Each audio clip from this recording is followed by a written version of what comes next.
everyone. So I've gotten a lot of feedback from you guys that you enjoyed the Move Every Hour circuit workout that I put up a couple of weeks ago. And that method really is a very good way to incorporate more exercise into your day. So I wanted to create another one of those for you today. Now, just a note to keep in mind about the whole idea of moving every hour is that you don't have to necessarily do one designated circuit that's meant to be done every hour. You could even dismantle a favorite workout of yours and just do one round of that workout or a section of that workout at the top of every hour of your workday, or even on a Saturday or Sunday, just to get some movement in and practice some movements that you like or maybe need to work on to improve. So for today's Move Every Hour circuit, I've got 4 great movements for you.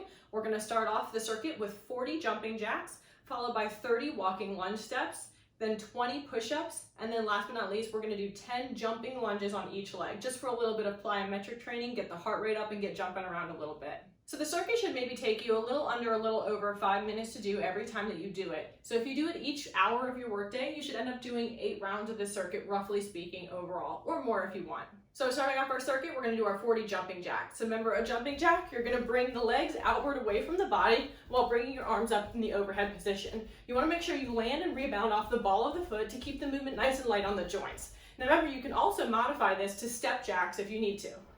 So next we have our 30 walking lunge steps. And I want you guys to have a little fun getting creative with this one throughout the day and practice not only forward walking lunge steps, but incorporate some side lunges as well as reverse lunge steps. So if you're doing forward lunges, make sure you step forward, drop the back knee toward the floor, and allow the front knee just to travel over the midsection of the foot so it's not exceeding the toes. Make sure you keep your posture tall so that your shoulders are lined up over your hips as you're doing those alternating lunges. Now, if you're going to do reverse lunges, you're going to step with feet together and move backwards behind the body, lowering the back knee toward the floor. And then again, that front knee should stay over the midfoot and not exceed the toes. Posture is also going to remain in the same nice upright position. Now, your side lunge movement, if you want to incorporate any of those, is going to start with upright posture, feet together.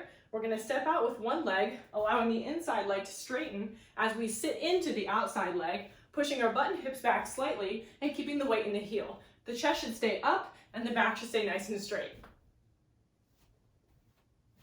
So after we've done our 30 total walking lunge steps of any variation of lunges we choose, we're going to move into our 20 push-ups.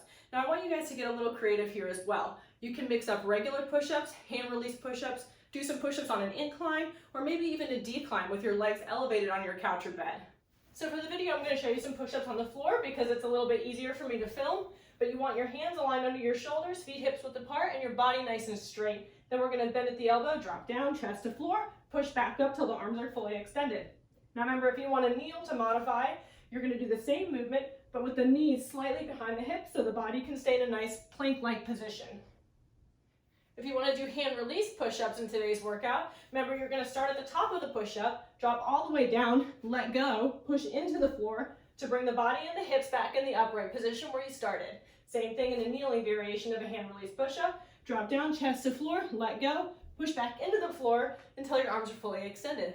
So if you want to get even more creative and use more elements of fitness, you can incorporate some shoulder stability, rotation, or balance by doing a push-up to a shoulder tap or a push-up to a core rotation, or in this case, I'm going to do both.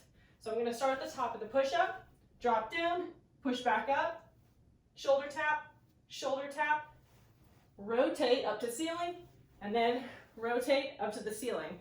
And I'll do that combination for all 20 of my push-ups. So when you mix in the creativity of your push-ups, you can combine different types of push-ups in each set of 20 that you do, or you can choose to do a different variation every hour. However you want to mix it up and what makes it fun for you. Last but not least, we have our jumping lunges. This is going to be our heart rate elevator right at the end of our circuit. So remember, for a jumping lunge, you want to assume a lunge position, drop to the bottom of that lunge, make sure your posture is upright so the shoulders are stacked over the hips, and then we're going to rebound nice and quick out of that lunge position, switch our feet during the time that we're in midair, and then land in the opposite leg forward. So starting from the bottom of the lunge, up, switching to the opposite leg forward in that lunge, and dropping toward the floor, rebounding nice and high out of the lunge to give myself enough time to switch which leg is in front. Now keep in mind that jump lunges can be easily modified to remove the jump and just simply do alternating lunges, but try to do them at a little bit of a faster pace than you would a normal walking lunge step. So once you've done your 10 jumping lunges on each leg, you can go ahead and get back to work, reset your timer, and look forward to doing some more fitness at the top of the next hour.